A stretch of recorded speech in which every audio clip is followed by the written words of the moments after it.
آپ کسی جادوگر کو اس کی سالگرہ پر کیا تحفہ دے سکتے ہیں؟ وہ تو ویسے ہی ہر چیز حاصل کر سکتے ہیں، انہیں آپ جرابوں کا جوڑا، چاکلیٹ کا ڈبہ یا داڑھی مونڈنے کے بعد لگانے والا لوشن دے کر تو خوش نہیں کر سکتے۔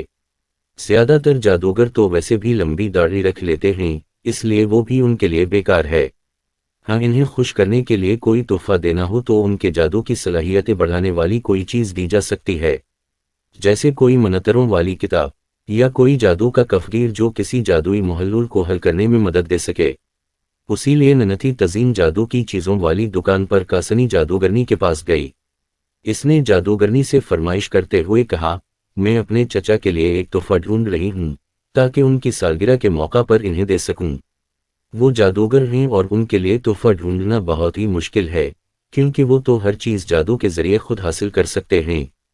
کاسنی جادوگرنی ہنستی ہوئی بولی، مجھے معلوم ہے کہ تمہیں کس طرح کا تحفہ چاہیے۔ وہ بہت اچھی دکاندار تھی اور کسی بھی گاہک کو خالی ہاتھ نہیں جانے دیتی تھی۔ وہ کہنے لگی، میرے ساتھ بھی یہی مسئلہ بن گیا تھا جب مجھے اپنے دادا کو تحفہ دینا تھا۔ کیا تم نے کوئی خوبصورت سوٹ دیکھا ہے؟ جادوگر بہت پرانی وضع کے جوبے پہنتے ہیں جو ان پر ذرا اچھے نہیں لگتے۔ ایک خوبصورت سوٹ کے بارے میں تمہارا کیا خیال ہے؟ پھر اس نے تزین کو بھڑکیلے کپڑوں کے کئی جوڑے دکھائے جن پر تارے ٹانکے ہوئے تھے۔ ننھتی تزین کہنے لگی، یہ کپڑے نہ تو چچا پر جچیں گے اور نہ وہ انہیں پہنیں گے۔ میں کوئی ایسا تحفہ دیکھ رہی تھی جس سے انہیں جادو کے سلسلے میں مدد ملے۔ کاسنی جادوگرنی نے کہا، فٹ بال کھیلنے والے جادو کے جوتے کیسے رہیں گے؟ آج کل دوبارہ ان کا رواج عام ہو رہا ہے یا پھر کوئی جادوگروں کے لیے نیاسا؟ آج کل یہ ایلومینیم سے بنے ہوئے آلے ہیں جن کا وزن بہت کم ہوتا ہے اور جادوگر آسانی سے انہیں اٹھا کر گھومتے پھرتے ہیں۔ تزین بے اختیار کہنے لگی، نہیں نہیں۔ اس نے دکان میں ادھر ادھر نگاہ دوڑائی تو ایک کونے میں ایک بوری جیسی کھردری چیز پر اس کی نظر پڑی جسے لپیٹ کر رکھا گیا تھا۔ اس نے کاسنی جادوگرنی سے بہت ادب سے پوچھا، یہ کیا ہے؟ کاسنی جادوگرنی نے بڑی تیزی سے قالین کی تہیں کھولیں۔ وہ بوری نما چیز اصل میں قالین تھا۔ قالین کا ایک کونا پھٹا ہوا تھا جیسے کسی چوہے نے کتر ڈالا ہو۔ قالین کے رنگ مدھم ہو چکے تھے۔ کاسنی کہنے لگی، جیسا کہ تم دیکھ رہی ہو اس کے اچھے دن جا چکے ہیں، اس لیے تم اگر اسے خریدنا چاہو تو میں اس کی قیمت میں بہت کمی کر دوں گی۔ اس طرح کے نئے قالین کی قیمت تو کوئی بادشاہ ہی ادا کر سکتا ہے۔ یہ جادو کا قالین دنیا میں اڑ کر کسی بھی جگہ جا سکتا تھا، لیکن اب یہ اپنا جادو یہ سر کھو چکا ہے۔ اب تو یہ تمہارے ٹخنوں جتنا اونچا اڑ سکے گا اور 5 منٹ میں تھک کر واپس زمین پر آ جائے گا۔ تزین بولی، میں اسے خریدنا چاہتی ہوں لیکن آپ کو اس کی قیمت میں بہت کمی کرنی ہوگی۔ کاسنی جادوگرنی نے تزین کی خواہش کے مطابق قالین کی قیمت میں غیر معمولی کمی کر دی۔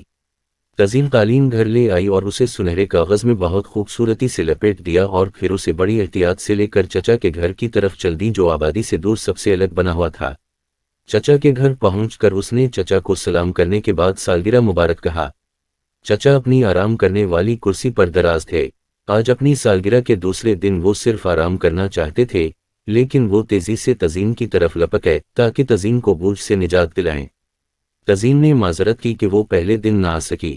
چچا تحفے پر سے سجاوٹی کاغذ اتارنے میں مصروف تھے۔ تزین نے پوچھا، چچا کیا آپ کو تحفہ پسند آیا ہے؟